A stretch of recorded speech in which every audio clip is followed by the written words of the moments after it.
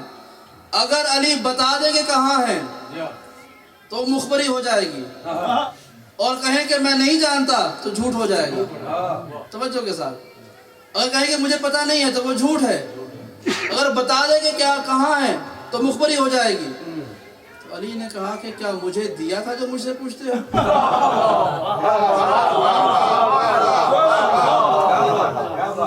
کیا مجھے دیا تھا؟ کہا اچھا یہ بتاؤ کس طرف گئے ہیں؟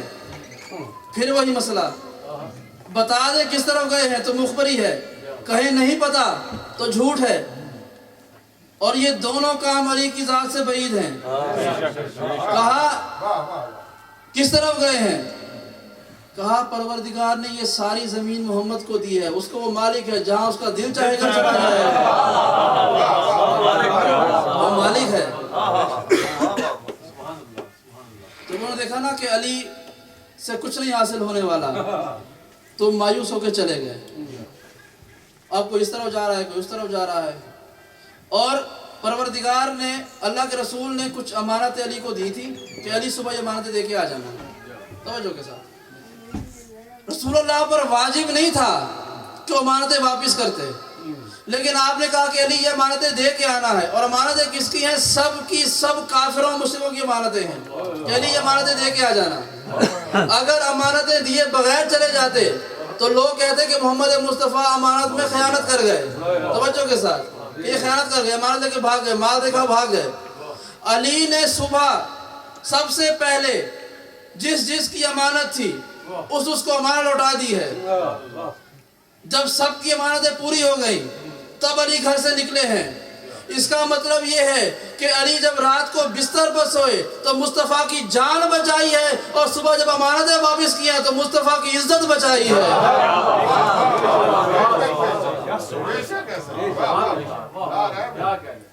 اور اب علی سے کہا کہ تم بھی آ جانا. جب علی چلنے لگے تو علی تنہا نہیں جا رہے تھے, علی کے ساتھ خانوادہ رسول تھا. تب تک ظاہری طور پر آپ کا عقد بھی نہیں ہوا تھا, ظاہری طور پر عقد نہیں ہوا تھا, اور آپ کی ازواج تھی. تو مولا کائنات تنہا مرد تھے, اور ساتھ میں وہ خانوادہ رسالت معاب تھا جن کو لے کے جانا تھا. اور تمام بیٹیوں والے سے میں سوال کرتا ہوں کہ کیا دنیا میں بیٹی سے بڑی بھی کوئی عزت دار چیز ہوتی ہے؟ اور محمد مصطفیٰ کے ایمان اور یقین کی حد یہ ہے کہ خود تنہا رات کو جا رہے ہیں تو بیٹی کو ساتھ نہیں لے کے جا رہے. جب دن کی روشنی میں علی سے کہا ہے کہ آنا, تب کہا ہے کہ بیٹی کو ساتھ لے کے آنا, کیونکہ جانتے تھے کہ علی ہی محمد مصطفیٰ کی عزت کی حفاظت کرنے والے ہیں. بس آخری جملے کے ساتھ گفتگو کو تمام کرتا ہوں. جب یہ لوگ پیچھے جا رہے تھے مصطفیٰ کے, اور یہ عرب لوگوں کے پاس عجیب عجیب صلاحیتیں ہوا کرتی تھیں. یہ اونٹ کے پیروں سے نشان سے پتہ کرتے تھے کہ یہ اونٹ نر ہے یا مادہ ہے, اور یہ اونٹ کس طرف گیا ہے, اس پہ کتنے لوگ سوار تھے. یعنی یہ ساری باتیں وہ اونٹ کے پاؤں کے نشان سے دیکھا کرتے تھے. اب اللہ کے رسول چلے گئے اور ساتھ میں ایک اور شخص بھی تھا. غار میں پہنچے ہیں اور محمد مصطفیٰ کے غلاموں میں سے غلام ایک مکڑی نے آ کے غار کے دروازے پہ جالا بن دیا اور فاختہ نے انڈے دے دیے. جالا بن دیا.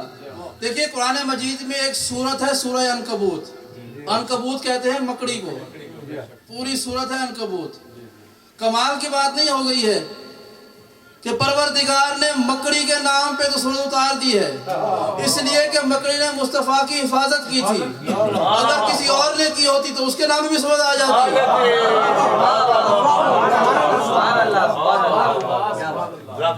مکڑی کے نام پہ سورت اتار دی ہے.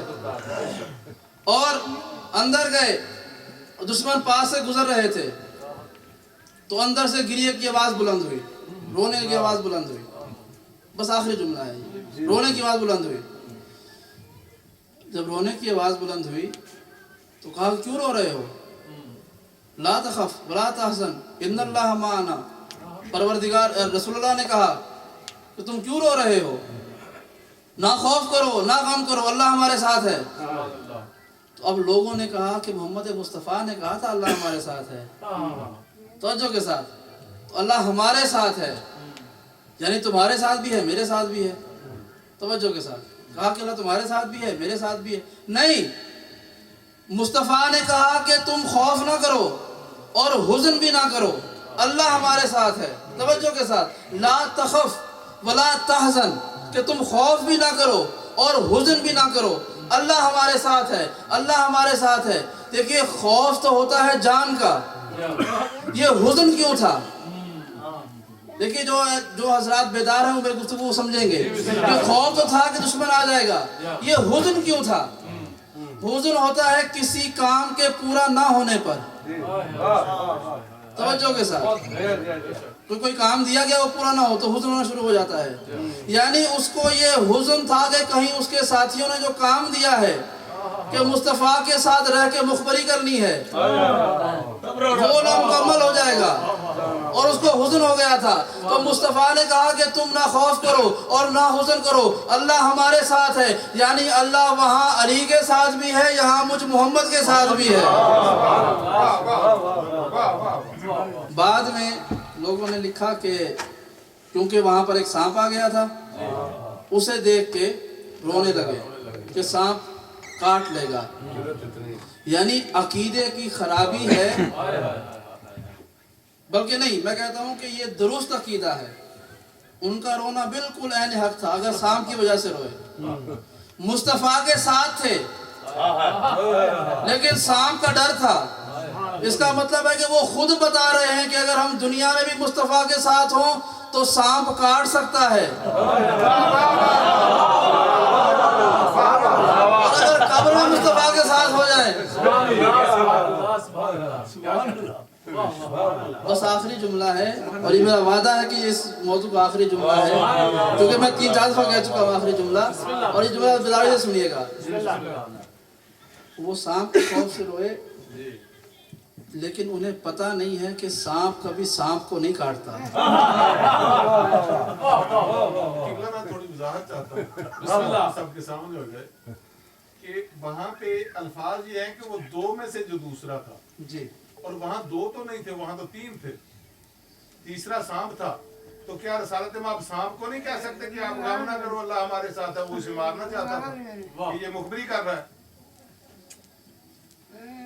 صلوات پڑھ دیں محمد والے.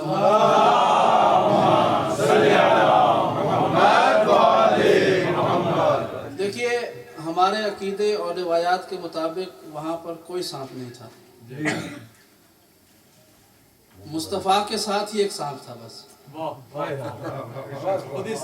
یہ بعد میں بہانہ گھڑا گیا ہے اس رونے کا عذر بنانے کے لیے.